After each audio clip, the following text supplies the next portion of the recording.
President William Ruto na munini wa Rigathi Gachagua cikaru-inĩ nene cia kĩama kĩa UDA magitongoria gĩikaro gĩa kanjũ ya ithurano ya kĩama marĩire mĩtaratara ya kĩthurano kĩrĩa gĩkambĩrĩria tarĩki 12 mweri ũyũ.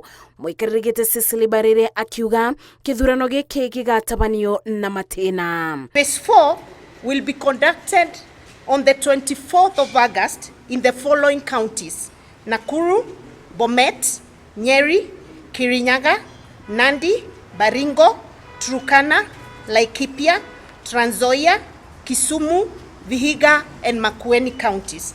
Kũringana na ũtongoria wa kĩama, kĩthurano kĩu gĩgatabanio kũgerera mĩtambo ya kĩrĩu, na arĩa marĩ na mweke wa kũingĩra kĩhĩtahĩtano-inĩ nĩ arĩa meyandĩkithĩtie ta arũmĩrĩri a kĩama. Chama cha UDA kimeweka mikakati ya kutosha kukita mizizi katika eneo yote ya nchi yetu.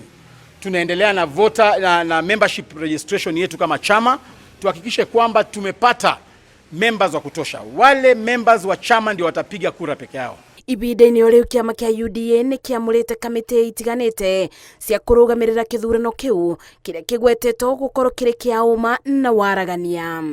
These elections cannot happen without the National Election Board, which will conduct all the elections as per the dates that have been mentioned.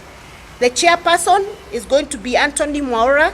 The vice chairperson is Veronica Kiberenge. Then the other members of the National Elections Board will be Linda Kiome, Jimmy Kaindi, Mary Mutinga, Halake Dida, Lydia Munika. Ithurano ici igũkorwo cia nginya gĩkĩro gĩa gĩcigo kĩa ũmbunge, gũkũ cia gĩkĩro gĩa kaunti cigĩtanywo gwĩkĩka mweri-inĩ wa Dithemba mwaka ũyũ. Ngĩribotera Inooro TV, njĩtagwo Mercy wa Ndia wa Mũrĩithi.